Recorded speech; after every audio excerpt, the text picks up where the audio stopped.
சொந்தக்காரர். Big Boss season 8 ஓட title winner Muthukumaran அவர்களை மேடைக்கு அழைக்கிறோம். இவ்வளவு நேரம் நீங்க காத்திருந்தது இந்த தருணத்துக்காக தானே? அப்ப இந்த சத்தம் உங்களுக்கு கம்மியா தெரியலையா? வணக்கம் வணக்கம் வணக்கம். தமிழ் எஃப்எம்க்கும் துபாய்க்கும் வந்தவங்க காட்டணுங்கிறது அங்க நோக்கம் இல்ல. அவரவரா கொண்டு போய் சேர்க்கிறாங்க. அதுல பிடித்தவர் நிலைக்கிறாங்க. இவர் பத்தலை நினைக்கிறோம்.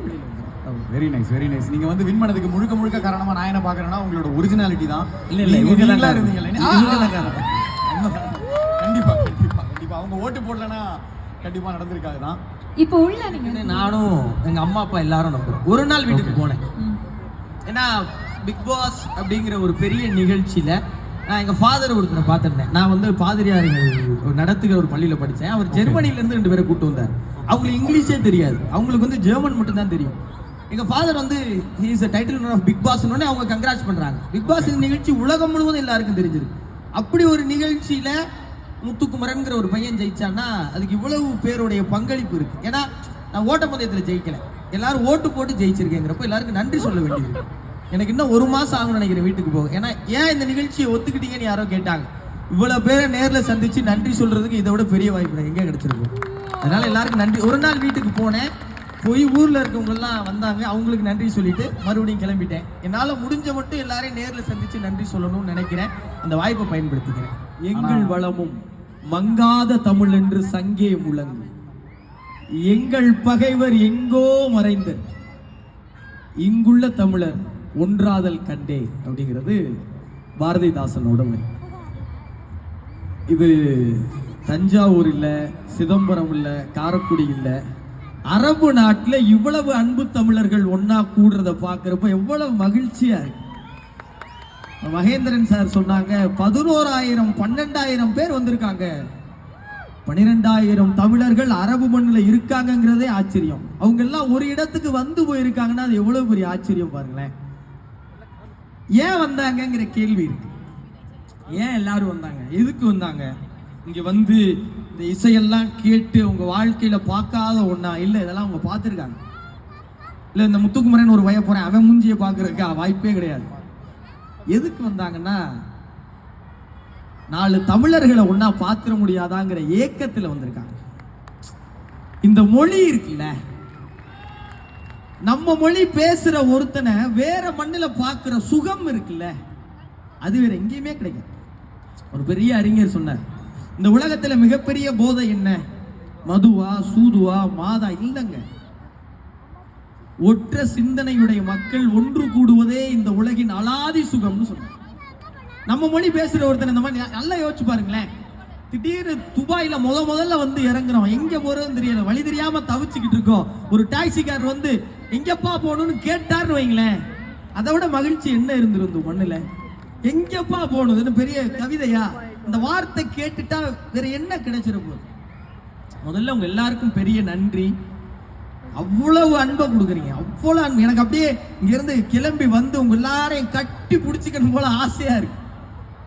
அதுல ஏதாவது சிக்கல்கள் வந்துடக்கூடாதுங்கிறதுக்காக தான் இங்கே இருந்து உங்க எல்லாருக்கும் நன்றி சொல்றேன். நேசமித்திரனோட ஒரு கவிதை இருக்கு, இதை சொல்லி தொடங்கணும்னு ரொம்ப ஆசையா இருக்கு எனக்கு. இந்த உலகில் மிகப்பெரிய வன்முறையை நடத்துவது அப்படின்னு அதோடைய 2 வரி தான் அந்த ஹைக்கூ. முதல் வரி, இந்த உலகில் மிகப்பெரிய வன்முறையை நடத்துவது அதிகாரமோ ஆயுதமோ அல்ல, அன்புதான் அப்படின்னு முடிப்பாரு நேசமித்திரன். அன்பை விட உங்க வாழ்க்கையில எது பெரிய வன்முறையை நிகழ்த்திடும் கேட்டா தெரியாது. துபாய்க்கு வாங்க, இங்க நிறைய பேர் வராங்க. ஹபீபி பொங்கல், ஏன்னா இந்த விழா ஹபீபி பொங்கல், இது பொங்கலும் கிடையாது, தை மாசம் கிடையாது, இப்பயாயா வைக்கிறீங்க அப்படிங்கிற கேள்வி இருக்குல்ல. ஹபீபி பொங்கல் எதுக்கு வைக்கணும்? பிப்ரவரி மாசம் காதலர் தினத்தை கொண்டாடணும். துபாய் மால்ல போய் பார்த்தா வேலண்டைன்ஸ் டே ஒட்டி இருக்கான். இங்க எதுக்கியா அப்படின்னா எதுக்கு பொங்கல் விழா?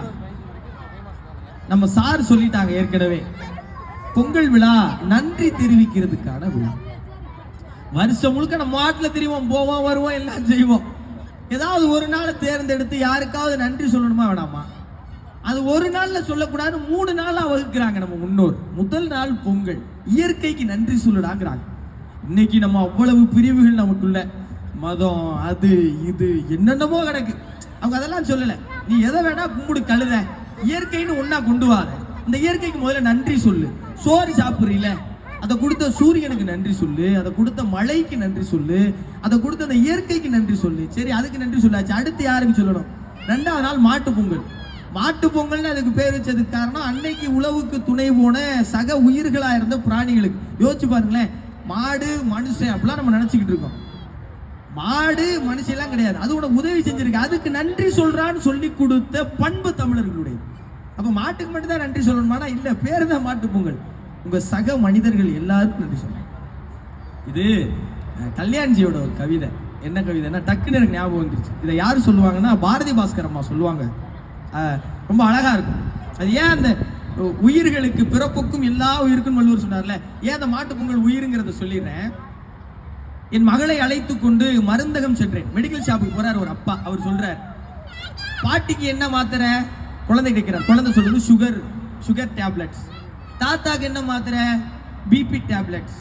அம்மாவுக்கு அசிடிட்டி டேப்லெட்ஸ். குழந்தை கரெக்டா சொல்லுதான் அப்பா செக் பண்றாரு. இந்த மாதிரி குட்டி குழந்தைங்க, ஒரு பெண் குழந்தை. அப்புறம் அப்பா சொல்றாரு, டக்குன்னு மறந்துட்டாரு. மெடிக்கல் கார்டு கேட்கிறாரு, எறும்பு மருந்து கொடுங்க அப்படின்னு மெடிக்கல் கார்டு கேட்கிறாரு. இந்த வார்த்தையை நீங்க ரொம்ப ஆழமா கவனிக்கணும். இது எதுக்குன்னா உங்க பிள்ளைகள்ட்ட இருந்து நீங்க கத்துக்க வேண்டிய விஷயம் என்னங்கிறத சொல்றேன். எறும்பு மருந்து கொடுங்க அப்படின்னு அப்பா கேட்ட உடனே அந்த குழந்தை கேக்குது, ஏப்பா நம்ம வீட்டுல இருக்கிற எறும்புக்கு உடம்பு சரியில்லையா? அந்த குழந்தை நம்ம வீட்டுல இருக்கிற எறும்புக்கு உடம்பு சரியில்லையான்னு அந்த குழந்தை கேக்குது. எறும்பு அது எதுக்கு? எறும்பு முடிச்சு விடுறதுக்கு. அது குழந்தை எறும்பு.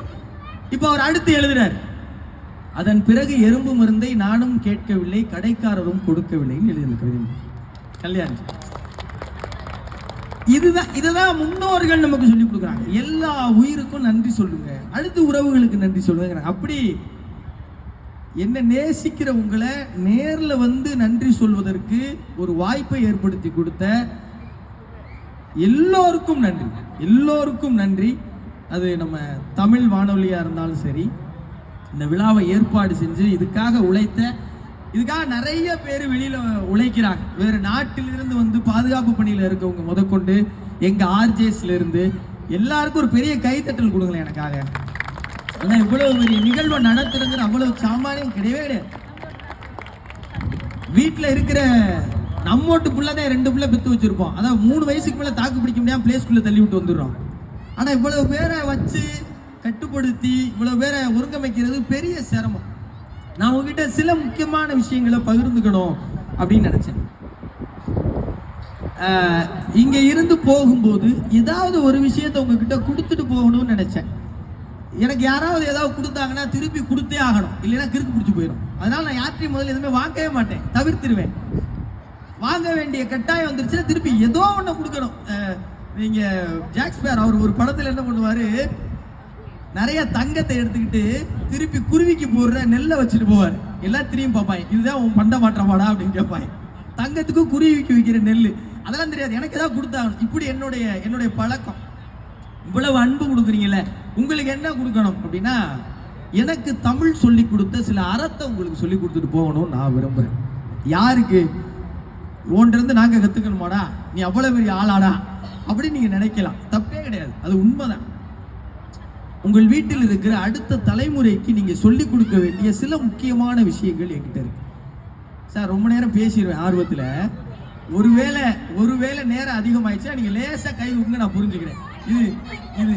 இது தென்கட்சி சொல்லுவாரு. இது தென்கட்சிக்கோ சுவாமிநாதன் ஒரு பெரிய அறிஞர் இருந்தார், வானொலி அறிவிப்பாளர் தான். இங்க தமிழ் வானொலியில அவர் அடையாளப்படுத்துறதுக்கு எனக்கு பெரும் மகிழ்ச்சி. பேச்சாளர்களுக்கு ஒரு வியாதி இருக்கு, கேட்கறதுக்கு ஆளு கிடைச்சிட்டாங்கன்னா நேரங்காலம்லாம் தெரியாது, நாங்க வாட்டில் பேசிட்டே அடைப்போம். அப்படி ஒரு பேச்சாளர் ரொம்ப நேரம் பேசிட்டு இருந்தாராம். பாருங்க, என்ன மாதிரி அவர் அன்னைக்கு வாட்சி கட்டாம போயிட்டாராம், ரொம்ப நேரம் பேசிட்டாராம். அப்புறம் சொன்னாராம், என்னை மன்னிச்சுக்குங்க, நான் அன்னைக்கு வாட்சி கட்டாம வந்துட்டேன், ரொம்ப நேரம் பேசிட்டேன் போட்டுருக்கோட கூட்டத்தில் கோபமா வந்துருச்சாராம். யோ, வாட்சத்தையும் பார்க்கல, பின்னாடி இருக்க காலண்டரியா பார்க்க கூடாதா அப்படின்னா. அப்படி இந்த வெள்ளிக்கிழமை ஆரம்பிச்சு அடுத்த புதன்கிழமை அப்படி பேசக்கூடிய வியாதி இருக்கு பேச்சாளர்களுக்கு. அதனால முன்னாடியே சார் பார்த்துக்கிறீங்க, மன்னிச்சுக்கிறீங்க. என்ன நீங்க உங்க பிள்ளைகளுக்கு சொல்லிக் கொடுக்கணும்னு நான் விரும்புறேன்னா, தயவு செஞ்சு தமிழ் சொல்லிக் கொடுங்க. தயவு செஞ்சு தமிழ் சொல்லிக் கொடுங்க. நான் இதை வந்து மன்றாடி கேட்டுக்கிறேன் உங்ககிட்ட. எப்படி சார் பிள்ளைகளுக்கு தமிழ் சொல்லிக் கொடுக்கறது? தமிழ் டியூஷன் அனுப்பலாமா? திருக்குறள் புத்தகத்தை வாங்கி கையில கொடுத்துடலாமா? இல்ல யூடியூப்ல வீடியோ போட்டு விடலாமா? எதை வேணா பண்ணுங்க. ஆனா நீங்களும் கூட உட்கார்ந்து பண்ணுங்க. நீங்க போன்ல ரீல்ஸ் பார்த்துக்கிட்டு திடீர்னு நாளைக்கு காலையில் எந்திரிச்ச உடனே உதடு பிங்க் ஆகுறது எப்படி அப்படின்னு ஒரு அம்மா பீட்ரூட்டை கரைச்சி ஊத்துங்க, எலுமிச்சம்பழத்தை கரைச்சி தேய்ங்க அப்படின்னு ஏதோ ஒரு அழகான டிப்ஸை பார்த்துக்கிட்டு பிள்ளைய சைடில் உட்காந்து திருக்குறள் படிமான்னு சொன்னீங்கன்னா அது படிக்காது. அதுவும் பீட்ரூட்டை எலுமிச்சம்பழத்தை எடுத்துட்டு அம்மா வாங்க ஸ்டார்ட் பண்ணலான்னு நிற்கும். நீங்க உங்க குழந்தைகளோட சேர்ந்து பண்படுவதற்கான நேரம் இது. பரமசிவம் அவர்கள் சொல்றாங்க, பண்பாட்டு ஆய்வாளர். பண்பாடுனா என்ன? இப்ப தமிழர் நம்ம என்ன சொல்றோம், எது பெருமை? ஒவ்வொரு இன மக்களுக்கும் ஒவ்வொரு பெருமை இருக்கு, ஒவ்வொரு கலாச்சாரம் இருக்கு. தமிழர்களுக்கு எது பெருமை? பண்பாடு தான் நம்ம பெருமை. பண்பாடுனா என்ன சார்? பண்பாடுனா என்ன? பண்படுவதுதான் பண்பாடு. பண்படுவதுதான் பண்பாடு. ஒரு நிலத்தை பண்படுத்தணும்னா சில மாதங்கள் ஆகும்ல. ஒரு கரடு முரடா இருக்கிற ஒரு நிலத்துல நீங்க விளைச்சலை போட்டுருவீங்களா? அதை பண்படுத்தினாதான் விளைச்சல் அதிகரிக்கும், ஆரோக்கியமான தானியங்கள் வரும், உடலுக்கு கேடு விளைவிக்காத ருசியான பொருட்களை அதுல இருந்து விளைவிக்க முடியும். அப்ப இந்த இனக்குழு இருக்குல்ல, தமிழர்கள்ங்கிற பெரும் இனக்குழு இருக்குல்ல, இவங்களை நீங்க பண்படுத்தணும்னா நிறைய தலைமுறைகள் நிறைய பழக்க வழக்கங்கள் நம்ம சொல்லிக்கணும். அறம் செய்ய விரும்பு, ஆறுவது சினம்னு சின்ன சின்ன விஷயங்களை தமிழ் அவ்வளவு உங்களுக்கு என்ன சார் வேணும்? எல்லாமே தமிழ்ல இருக்கு சார். என்ன வேணும் உங்களுக்கு? எல்லாம் தமிழ்ல இருக்கு. ஆனா அதை எடுத்துக்க நம்ம தயாரா இருக்கமாங்கிறத கேள்வி. இவ்வளவுதான் கேள்வி. எல்லாம் இருக்கு சார், நீ எடுத்துக்கிட்டீங்களா இல்லையா? அப்ப நம்ம பிள்ளைகளுக்கு இதை கொடுக்க வேண்டிய கட்டாயம். இன்னைக்கு தலைமுறை ரொம்ப வேகமா போகுது சார். இந்த குழந்தைகளுக்கு எல்லாமே தெரியுது, எல்லாமே எக்ஸ்ப்ளோர் பண்றாங்க. அவங்க நம்மளை விட ரொம்ப அறிவா இருக்காங்க. அறிவாய் இருக்கும் பிள்ளைகள் அறத்தோடு இருக்கிறார்களாங்கும் போதுதானே லேசா இடிக்குது. அது தேவைப்படுது இல்ல. அதை எப்படி கொடுக்க போறீங்க? தமிழை சொல்லி கொடுக்கறதுக்கு நிறைய வழிகள் இருக்கு. ஆனா அதை கத்துக் கொடுக்கறது உங்க கையில தான் இருக்கு. இன்னொன்னு நீங்க சொல்லி கொடுக்க வேண்டிய ரொம்ப முக்கியமான விஷயம், உறவுகளை சொல்லிக் கொடுங்க. தயவு செஞ்சு உறவுகளை சொல்லிக் கொடுங்க. தமிழ் போல் இந்த உலகில் உறவை கொண்டாடிய இன்னொரு இனம் இல்லை. ரொம்ப வருஷத்துக்கு முன்னாடியே இரும்பு நாகரிகம் இருக்குன்னு இன்னைக்கு கண்டுபிடிச்சிட்டாங்க. ரொம்ப வருஷத்துக்கு முன்னாடியே இரும்பு நாகரிகம் தமிழர்கள் தான் அந்த உலகத்துக்கு அறிமுகப்படுத்திக்கோங்கிறத கண்டுபிடிச்சிட்டாங்க. அதெல்லாம் இருக்கட்டும், தொழில்நுட்பம் இருக்கட்டும், அறிவியல் இருக்கட்டும், மருத்துவம் இருக்கட்டும். அன்பு, அந்த அன்பு எங்க போய் நீங்க எடுப்பீங்க? எங்க கிடைக்கும்? நம்மளாம் எதுக்கு சார் ஏங்குறோம்? ஊர்ல இருந்து வந்துட்டோம், நிறைய சம்பாதிக்கிறோம், வீடு வாங்கிட்டோம், கார் வாங்கிட்டோம், தங்கம் இருக்கு, திராம்ஸ் இருக்கு, எல்லாம் இருக்கு. என்ன இல்லை?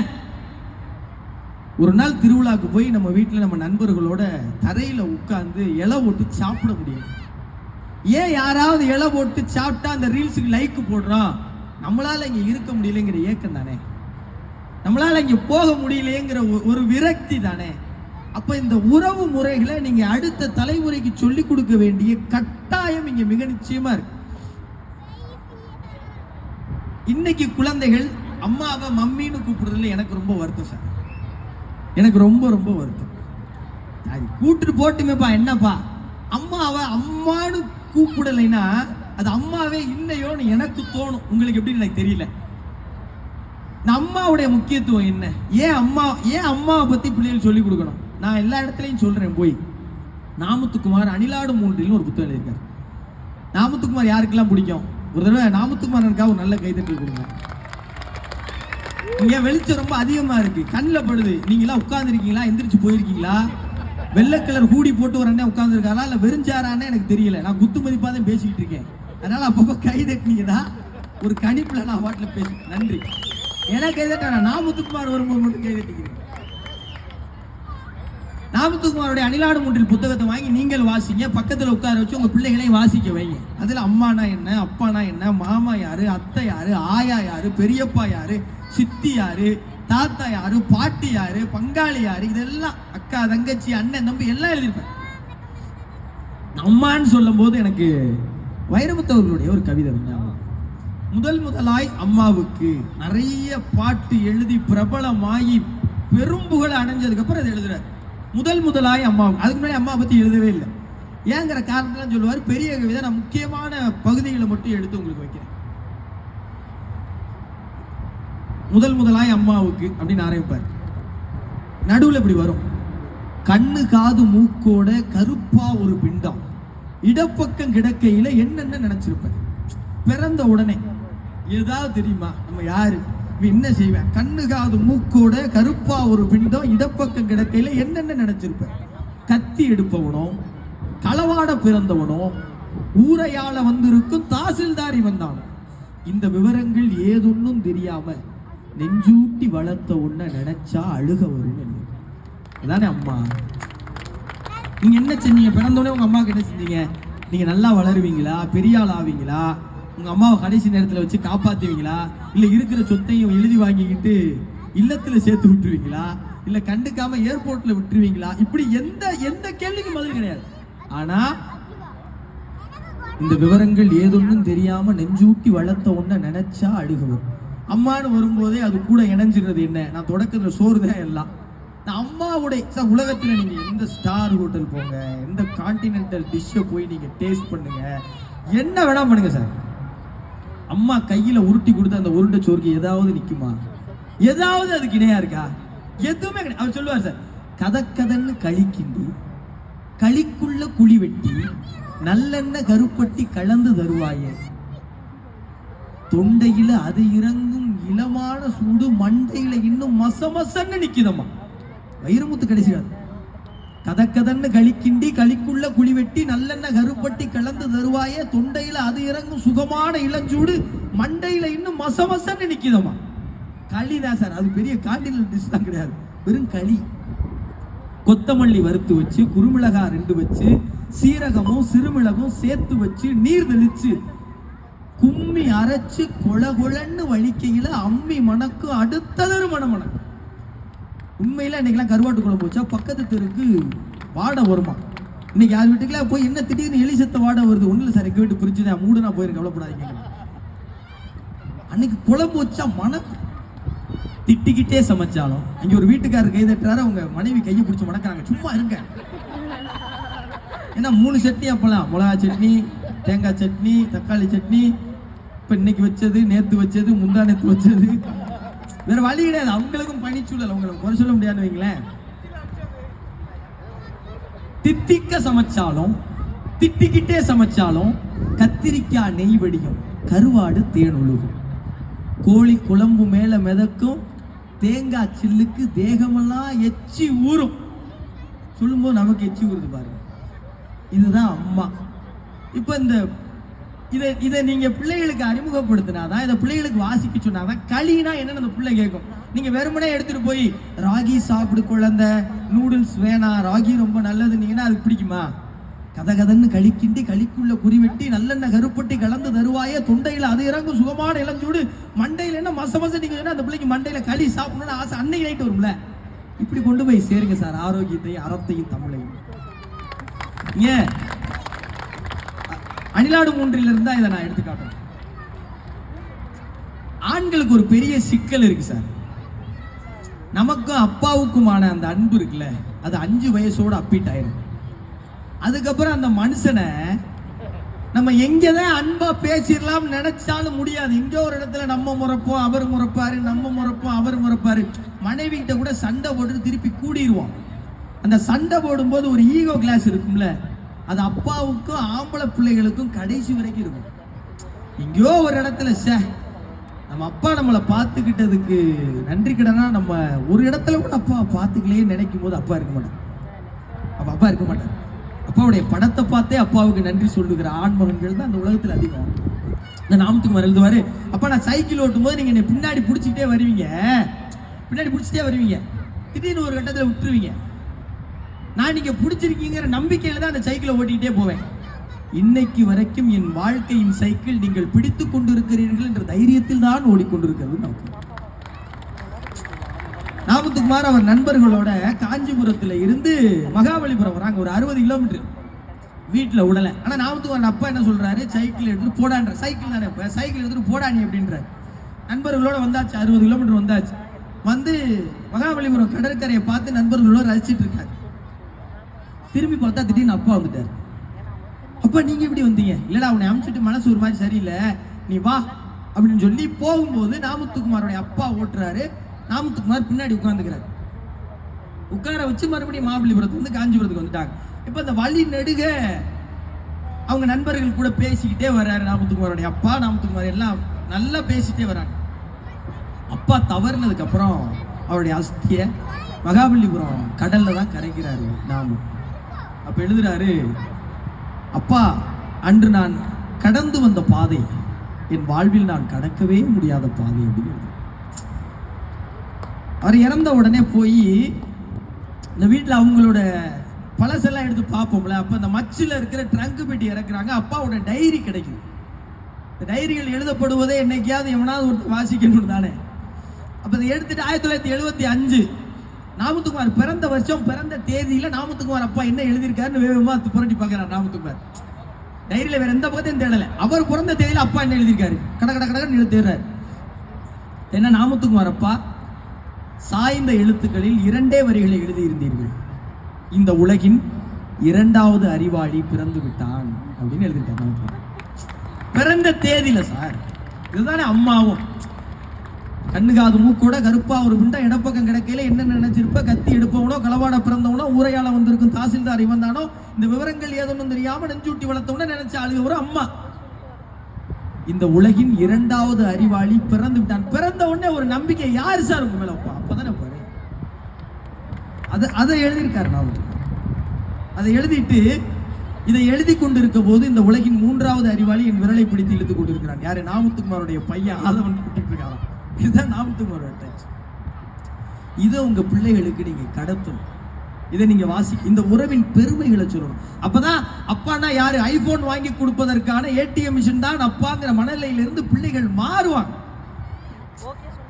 இந்த ஐபோன் வாங்கி கொடுக்குற உங்க அப்பா ரத்தம் சிந்திருக்கா, அதான் சிந்திட்டில குடு, எனக்கு டைம் ஆச்சு போகணும் எங்கேம்மா. அவனுக்கு உங்க வழி எப்ப போய் சேரும்? டேய் அப்பா இல்லாதப்ப நீ ரொம்ப கஷ்டப்படுவா, அது இல்லாதப்ப பாத்துக்கிறேன். இல்லாதப்ப அவன் கஷ்டப்படுவான், ஆனா இருக்கிறப்ப அது எப்ப புரியும்? இதெல்லாம் நீங்க கொண்டு போய் சேர்க்கணும். அப்புறம் ரொம்ப முக்கியமான விஷயம், இந்த வெளிநாடுகளுக்கு வருகிற இளைஞர்கள், வந்தபோது இளைஞர்களா இருந்தவங்களும் கூட இதுல சேர்த்துக்கலாம். 20 வருஷமா இருக்கேன், 25 வருஷமா இருக்கேன், 10 வருஷமா இருக்கேன், 5 வருஷமா இருக்கேன், 6 மாசம் தான் சார் ஆச்சு வந்து. எல்லாரையும் அதை ஆங்கொரு காட்டில் ஒரு பொந்திடை வைத்தேன், வெந்து தனிந்தது காடு, தள்ளல் வீரத்தில் குஞ்சொன்றும் மூப்பென்றும் உண்டோ அப்படிம்பாரு. இங்க இருக்கிற எல்லாரையும் நான் அப்படிதான் பாக்குறேன்.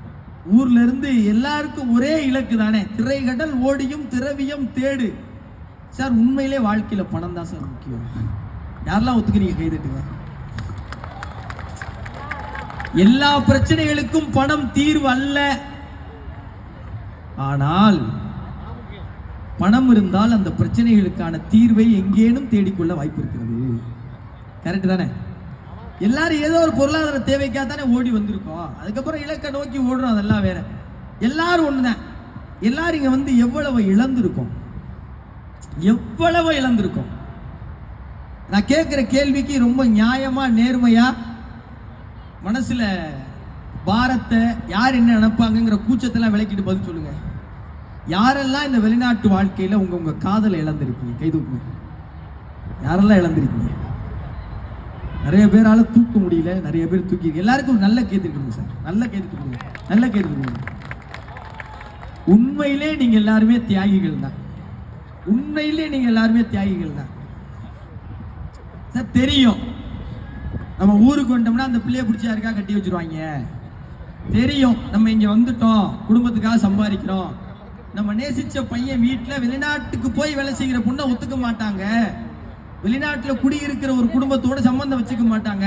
ஆனா என்ன சார் நீங்களுமா? ரைட், தப்பு இல்லை. ஆனா வந்திருக்கோம். மறுபடியும் நாமத்துக்குமார் கவிதை தான் ரொம்ப அழகா சொல்லுவார் அண்ணே. ஆண்களின் காதல் மயில் புத்தகத்திற்குள் வைக்கப்பட்ட மயில் இறகை போன்றது பாரு. ஆண்களோட காதல் எப்படி? புத்தகத்துக்குள் வைக்கப்பட்ட மயில் இறகை போன்றது. குட்டி போடாது என்று தெரிந்தும் இறை போடுவதை நிறுத்துவதே இல்லை. அது ஒர்க் அவுட் ஆகாது தெரியும் அவனுக்கு. ஆனாலும் ஒரு குருட்டு நம்பிக்கை. இது பெண்களுக்கும் பல நேரங்களில் பொருந்தும் வைங்களேன். இந்த இழந்த காதலுக்கு, அம்மா அப்பா விட்டு தள்ளி வந்ததுக்கு, இது எல்லாத்தையும் சேர்த்து என்ன செய்ய போறீங்க? என்ன பிள்ளை பிறந்தா வீட்டுக்காரமாக தெரியாம அந்த பிள்ளையோட பேரை வச்சு விட்டுற வேண்டியதா? இதை கடந்து என்ன சார் செய்யலாம், என்ன செய்ய முடியும்னு நினைக்கிறீங்க? அந்த பிரியத்தையும் காதலையும் உங்களை நேசிக்கிறவங்களுக்கு இரட்டிப்பா கொடுங்க. கடந்து போனவங்களை விட்டுருங்க, என்ன வேற வழி கிடையாது. போனதை நினைச்சு புண்ணியம் லைம்பாங்க எங்க ஊர்ல. இப்போ உங்க கூட இருக்காங்கல்ல, அவங்கள அளவுக்கு அதிகமாக நேசிங்க சார். அன்பு தான் சார் இந்த உலகத்தில் எல்லாம். சரி, பணம் தான் எல்லாம், நீங்கள் பெண்ண அன்பு தான் எல்லாங்கிறீங்க. ஏதாவது ஒன்று சொல்லு தம்பி, பணம் எதுக்கு? பிடிச்சவங்களை சந்தோஷமா வச்சுக்க தானே, வேற எது காசு? பிடிச்சவங்களை சந்தோஷமா வச்சுக்கிறதுக்கு தானே, வேற எது காசு? இருக்கப்பட்டுன்னு ஒரு படம் வந்துச்சு, எத்தனை பேர் பார்த்தீங்கன்னு தெரியல. பார்த்தீங்களா? ரொம்ப முக்கியமான படம், வாய்ப்பு இருந்தால் போய் பாருங்க, இணையத்தில் இருக்கு. அந்த படத்தோட இயக்குனர் கூட நான் நேர்காணல் செஞ்ச வாய்ப்பு கிடைச்சு. அப்போ அவர்கிட்ட கேட்டேன், அந்த படம் முழுவதும் அவர் என்ன சொல்ல வர்றாருன்னா, ஒர்க் ஃபார் யுவர் லவ் அப்படிங்கிறார். உங்க காதலுக்காக உழைங்கிறார். பொதுவாக பசங்கிட்ட இருக்கிற கெட்ட பழக்கம் அது, கரெக்ட் பண்ற வரைக்கும் கடுமையாக உழைப்பாங்க, கரெக்ட் ஆயிடுச்சுன்னா அப்புறம் என்னது ஆயிடுச்சுல அப்படின்ட்டுருவாங்க. அது தப்புங்கிறார் அந்த இயக்குனர். என்ன சார் சொல்றீங்க? ஆமா, ஒரு அலுவலகத்தில் போய் 8 மணி நேரம் உழைக்கிறீங்க, எதுக்கு? குடும்பத்தை பார்த்துக்கணும். பார்த்துக்க வேண்டிய குடும்பத்துக்காக எத்தனை மணி நேரத்தை உழைக்கிறீங்கன்னு ஒரு கேள்வி விட்டார். செருப்பால் அடிச்சமா இருந்துச்சு. ரொம்ப நியாயமான கேள்வி. யாருக்காக உழைக்கிறீங்க? குடும்பத்துக்காக. குடும்பத்துக்காக 8 மணி நேரம் உழைச்சு காசு சம்பாதிச்சுல, அப்ப அந்த குடும்பத்தை நல்லா வச்சுக்கணுங்கிறதுக்காக எத்தனை நேரம் உழைச்ச? காதலுக்காக அப்ப உழைக்கணுங்கிறீங்களா சார்? ஆமா சார். வெளி உலகத்துல உங்க நண்பர்களுக்காக உங்க அலுவலகத்துல எல்லாம் நேரம் செலவழிக்கிறீங்கல்ல, அதை விட மிக அதிகமான நேரத்தை கூட எடுத்து உங்க வீட்டுல உங்க கணவனுக்காக, உங்க மனைவிக்காக, உங்க பிள்ளைகளுக்காக நேரம் செலவிடும். இப்ப இதுக்குள்ள எல்லாமே வந்துடும். இதுதான் பண்பாடு, பண்படுவது. இப்ப நம்ம என்ன பண்பட வேண்டியிருக்கு? நம்ம பொன்னான நேரத்தை தூக்கி நமக்கு பிடிச்சவங்கள்ட்ட கொடுக்க வேண்டியிருக்கு. நம்ம பொன்னான நேரத்தை தூக்கி நம்ம பிடிச்சவங்களுக்கு கொடுத்து அவங்கள நல்லா பார்த்துக்க வேண்டியது இருக்கு சார். இன்னைக்கு எல்லாமே இருக்கு சார். டிவி இருக்கு, போன் இருக்கு, வருஷம் ஒரு முறை வேர்ல்ட் ட்ரிப் போற அளவுக்கு பொருளாதாரம் இருக்கு, எல்லாமே இருக்கு. என்ன இல்லை? ஏதோ ஒரு இடத்துல நம்ம அன்புக்குரியவங்களுக்கும் நமக்குமான புரிதல் இல்லை. அதுதான் மனக்கசப்பை கொடுக்குது. முன்னாடி சோத்துக்கு பிரச்சனையா இருந்துச்சு, அப்புறம் பொருளாதாரத்துக்கு பிரச்சனை, கல்வி, மருத்துவம், இதெல்லாம் பிரச்சனை இருந்துச்சு. இப்போ அதெல்லாமே இருக்கு. என்ன இல்லை? எங்கோ ஒரு இடத்துல ஒரு சின்ன புரிதல் மிஸ் ஆகுதுல்ல. யாத்திரி ஒரு கவிதை எழுதினார். இதை மட்டும் சொல்லி ரொம்ப சுருக்கமாக முடிச்சுக்கணும்னு நினைக்கிறேன். அவளுக்கு யாரும் இல்லை, நல்லா கவனிங்க, அவளுக்கு யாரும் இல்லை, அவளுக்கு நான் தான் இருக்கிறேன். நானும் சென்று விட்டால் அவள் என்ன செய்வாள்? அதனால் எல்லா கோபத்தையும் விட்டுவிட்டு மீண்டும் மீண்டும் அவளிடம் போய் நின்றேன் என்றான். நண்பா, உன் கற்பனை எல்லாம் ஒழித்து விடு, உனக்குத்தான் யாரும் இல்லை அப்படின்னு அந்த கவிதை வருது. நீ நினைச்சுக்கிட்டு இருக்கியா உனக்கு அவனுக்கு யாரும் இல்லை, நான் தான் போய் பார்த்துக்கணும்? இல்லப்பா, உனக்கு தான் யாரும் இல்லை, நீ அதுக்காகத்தான் போய் நிற்கிற. இந்த உலகத்தில் யாரும் தற்சார்பு உடையவர்கள் அல்ல, ஏதோ உன்னை சார்ந்துதான் வாழணும். இந்த உசுறு இன்னொரு உசுரை சார்ந்துதான் இருக்கு. உங்களை சார்ந்த உயிர்களையும் நீங்கள் சார வேண்டிய உயிர்களையும் பத்திரமா பார்த்துக்கோங்க. அளவுக்கு அதிகமாக அன்பை செலுத்துங்க, அதுக்காக கடுமையாக உழைங்க. இதையெல்லாம் தமிழ் சொல்லி கொடுத்துரு. நிறைய வாசிங்க, நிறைய படிங்க, உங்கள் பிள்ளைகளோட நேரம் செலவிடுங்க. அந்த நேரத்தை ரொம்ப பொன்னான நேரமாக மாற்றுங்க. அரபு மண்ணில் உங்கள் அத்தனை பேரையும் சந்தித்ததில் ரொம்ப ரொம்ப மகிழ்ச்சி. ரொம்ப நன்றி.